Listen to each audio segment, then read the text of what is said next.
Bienvenue sur l'UpProd, une petite aparté pour vous signifier qu'en ces temps de fête, nous avons décidé avec Alison de vous proposer un petit marathon de Noël et de vous donner pendant 4 jours une vidéo JTR, je te raconte, par jour sur un fait divers, une légende ou un mythe en rapport avec Noël.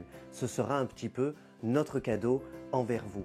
Mais je ne vous dérange pas plus longtemps, je vous laisse tout de suite dans les bras d'Alison pour ce premier JTR édition spéciale. A plus tard. Bonsoir à tous. Nous connaissons tous le mythe du Père Fouettard qui vient de pair avec le Père Noël. Mais saviez-vous qu'il existe aussi une créature bien plus maléfique que celui-ci, appelée le Krampus? Non? Eh bien nous allons découvrir ça tout de suite dans ce nouveau JTR.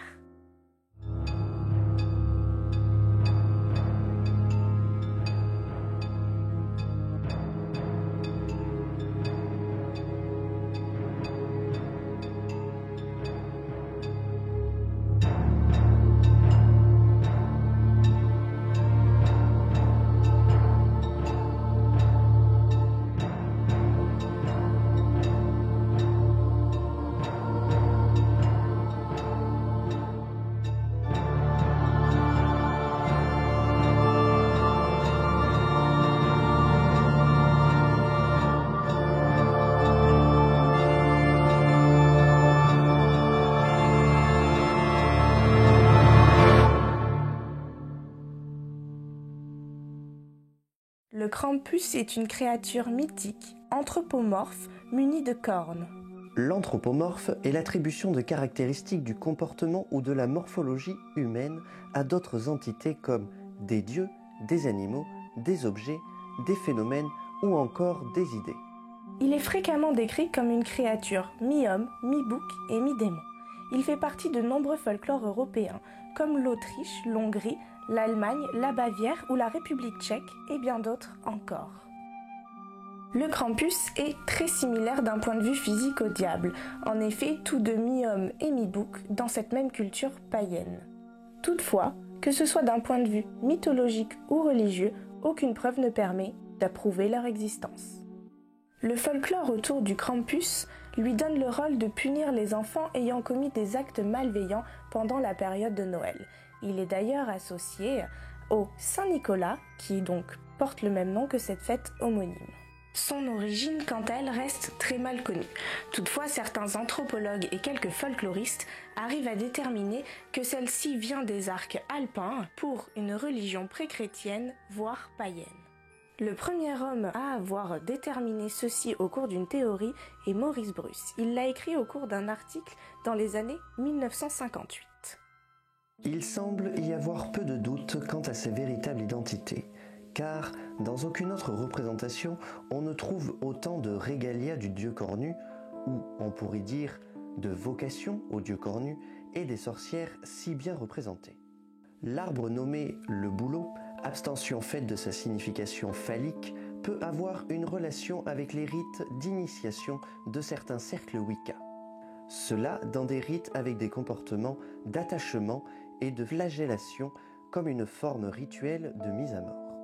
Les chaînes ont pu être introduites dans une tentative de christianisation du rituel pour lier le diable ou être une persistance d'un rituel païen quelconque. Au cours de ce récit, on pourrait croire que Marc Bruce parle littéralement du diable. Eh bien non, il parle bien du Krampus. En effet, cette créature, très similaire au diable, porte souvent à confusion. Le Krampus, souvent défini par ses cornes au haut de sa tête, ainsi que ses longues griffes, ses sabots et son corps, mi-homme, mi-bouc, est très souvent similaire au diable. De plus, celui-ci possède des chaînes et des cloches que l'on entend tintiller au loin lors de son approche. D'ailleurs, le mot Krampus vient du mot haut-allemand qui veut dire griffe. John G. Honigman, un autre anthropologue, a défini au cours de ses observations à Hirdring en Styrie en 1975 ces quelques textes. La fête de Saint-Nicolas que nous découvrons ici incorpore plusieurs éléments culturels qui sont largement répandus en Europe. Dans certains cas, ils remontent même à des époques pré-chrétiennes. En effet, Saint-Nicolas devient lui-même très populaire en Allemagne autour du XIe siècle. La fête de Saint tutélaire d'enfants, que nous expliquerons plus tard, est l'une des occasions de l'hiver de fêter l'enfant, les autres étant Saint-Martin, Saint-Innocent ou encore le Nouvel An. Des diables masqués, tapageurs et dérangeants sont connus en Allemagne depuis le XVe siècle. Pendant que des diables avec des masques d'animaux tiennent un rôle dans une des pièces jouées au Moyen-Âge dans les églises. Une grande quantité d'écrits de folkloristes européens portent sur le sujet. Tutélaire du latin tutellaris, dérivé du théor, signifie avoir un œil, ou tout du moins surveiller. Dans la tradition, les jeunes hommes se transforment en Krampus afin d'effrayer les femmes. Il y a aussi les enfants qui, munis de cordes et de chaînes ainsi que de clochettes, décident d'effrayer à peu près toute la population. Ce folklore est très important dans les quelques régions d'Europe qui le constituent. À ce jour, les masques modernes composés de bois, de cornes ainsi que de peau de mouton sont très importants pour ce folklore moderne lié à cette fête.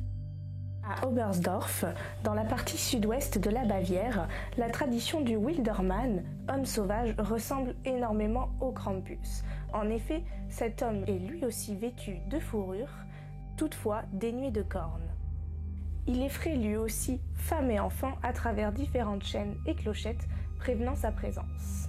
Selon la légende, le Wildermann est issu d'une femme ayant commis le péché originel avec un ours. Ils font tous deux partie de la mythologie et de la religion païenne.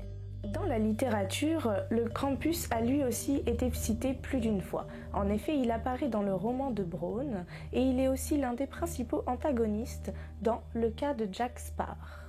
En 2015, un film a lui aussi été dédié directement au Krampus. En voici le résumé. Quand Max voit sa famille peu exemplaire se disputer à l'approche de Noël, le garçon décide d'ignorer la célébration sans se rendre compte que ce manquement à la tradition va énerver et provoquer la foudre du Krampus. Pour ce qui est de ce film est en effet bien loin d'être effrayant. Il ressemble plutôt au film Les Gremlins.